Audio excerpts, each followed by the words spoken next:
2024 is going to be a big year for Polkadot. And over the course of this year, we're going to be bringing you lots of Polkadot content weekly. However, to start the year off, I thought it would be a good idea to get a video out there into the ether that really explains the genius of Polkadot and where it came from.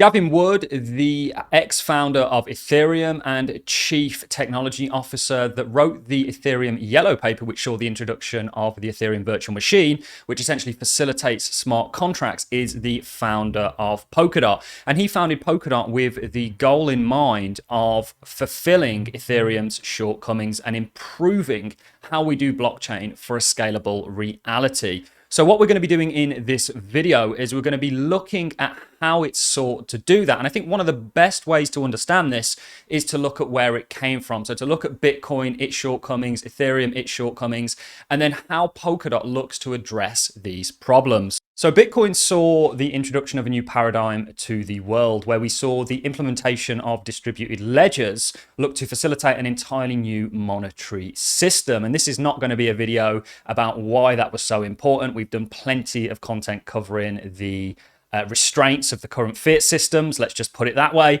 However, Bitcoin was and is, I think, very, very fundamental to this entire space, because it saw not only the introduction of a distributed ledger technology in regards to facilitating money, and since then there's been lots of applications for distributed ledger technology, it also saw this entirely new idea of governance and the implementation of a token that would essentially maintain the network, or be the incentive to maintain the network. So Bitcoin works via batching transactions together. So it essentially pulls transactions together and then it puts them into a block, which is added to a chain of blocks that is essentially secured by a decentralized network of miners. This is where we get proof of work from. Bitcoin and its power is really denominated in hash power, which in some ways is kind of also applicable to compute.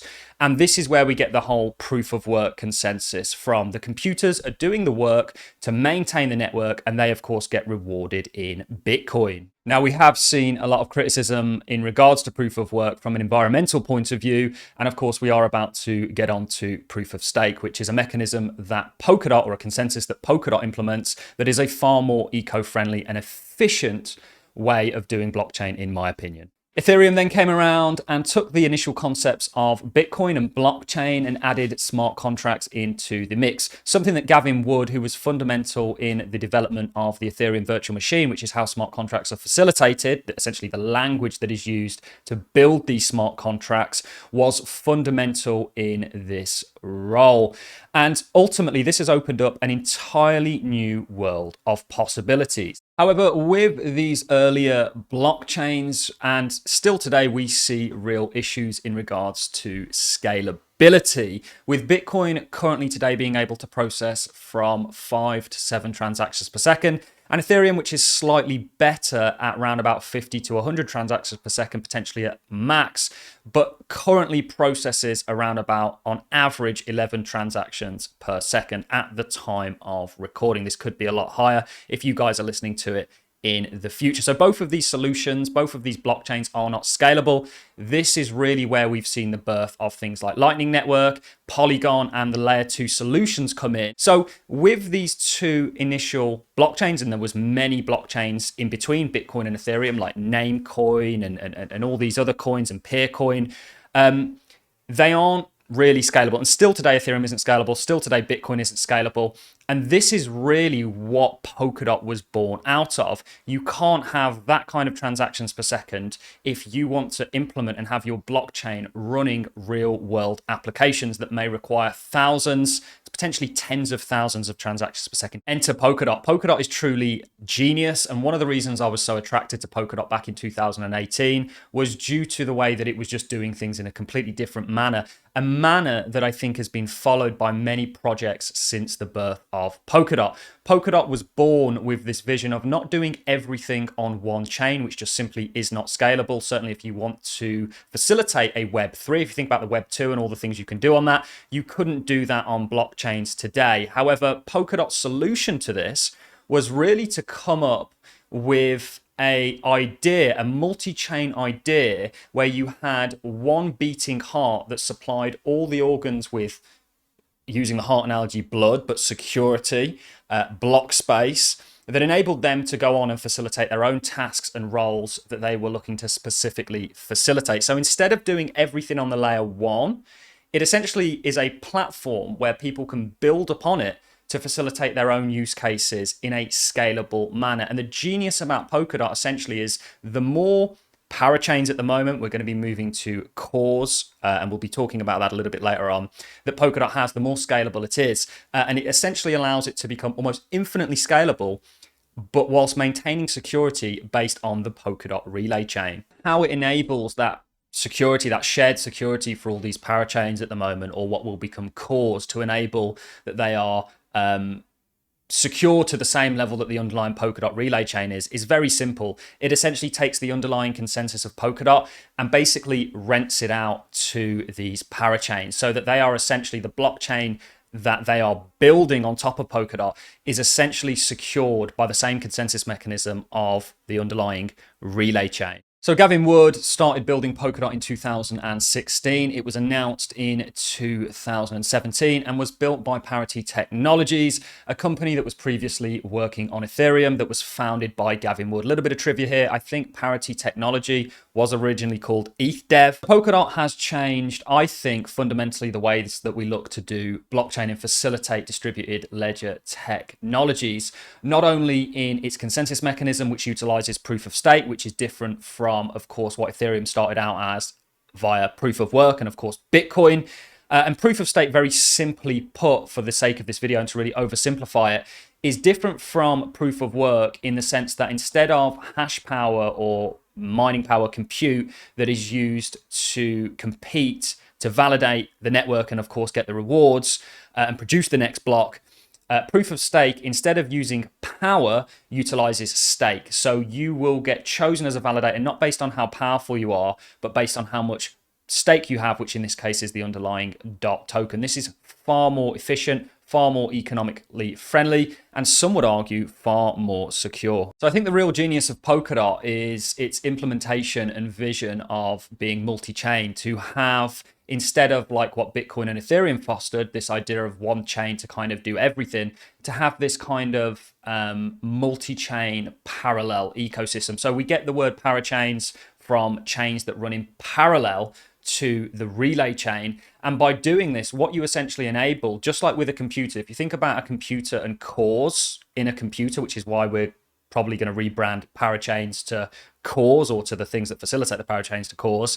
If you think about a computer might have multiple cores, and each one of those cores can work on a different task.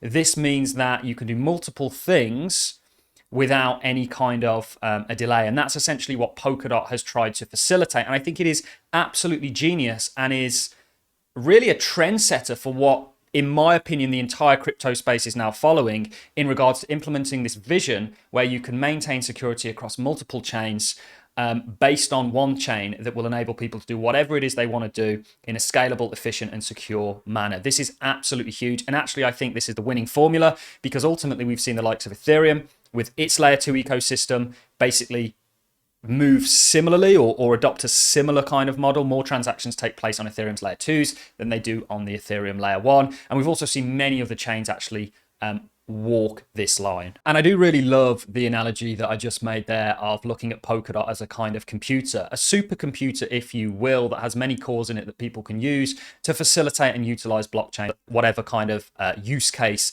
they see fit. And just like a computer, the computer is kind of the body, if you will, that will direct the cores into doing whatever it is, whatever the task is that they've been facilitated to do. The brilliant thing about Polkadot is all of these inherently, through something called XCM, all of these chains that are built on top of Polkadot, just like a computer can tell its cores and interoperate its cores, these blockchains can all interoperate with one another based on the underlying computer i.e. Polkadot in this case, which is the relay chain. Today, Polkadot has around about 48 parachains that currently operate, 48 individual chains that interoperate within the Polkadot ecosystem that are all facilitating many different roles, such as how do we enable identity, how do we enable trusted data, how do we do decentralized storage, how do we do decentralized computing.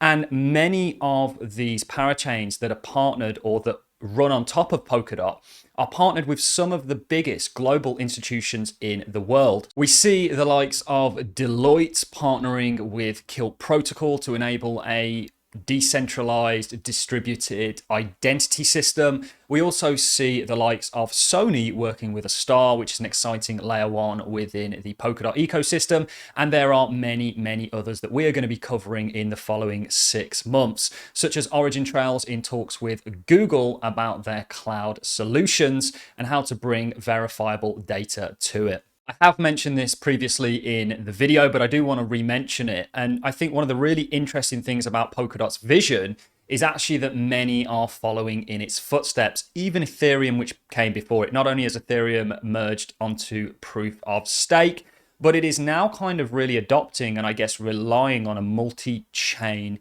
ecosystem, which is facilitated by the likes of Polygon, Arbitrum, and many of the other layer 2 solutions, where Ethereum is now playing more of a role of a secure main chain that secures the layer 2s that are built on top of it. Polkadot has always been kind of branded, and there's an argument about this, as a layer 0 that enables layer 1s to build on top of it. It's kind of, I guess, the initial version of what most are now trying to facilitate. So has Polkadot fulfilled some of the goals that it set out to achieve? Well, the answer is absolutely yes. In my opinion, Polkadot is the furthest ahead on this multi-chain vision. It secures more independent blockchains than practically any other chain out there. And on top of that, solving the issue of scalability. If you take all the parachains and you put them together in terms of capabilities, and there are many ways and different things you can class as transactions, you are looking, according to a Twitter post from Bill Laboon, a man we've had the pleasure of interviewing twice, one of the most wholesome people in the entire crypto space. Polkadot right now, currently roughly pushed to its limits with around about 50 parachains, could theoretically have a transactions per second of 35,000 and around 800. And that's with 50 parachains. The plan moving forwards is to have 500 to 1,000 potentially parachains. And this is going back to my point at the start of the video. Because of this parallel blockchain model and this multi-chain kind of vision, essentially Polkadot can become infinitely scalable, certainly more than sufficient to facilitate real-world applications, which we're already seeing come to the forefront of the Polkadot ecosystem. So with all that being said, I hope you have enjoyed this video, and let's get ready for what is going to be an epic 2024 for Polkadot. And here on All In Crypto, we will keep you up to date week in, week out on Polkadot. We'll show you guys how to use it. We'll show you guys some of the amazing things that are taking place on it. So do consider becoming a subscriber. And on that note, guys, I'm going to love and leave you. Have a wonderful day wherever you are and whatever you're doing.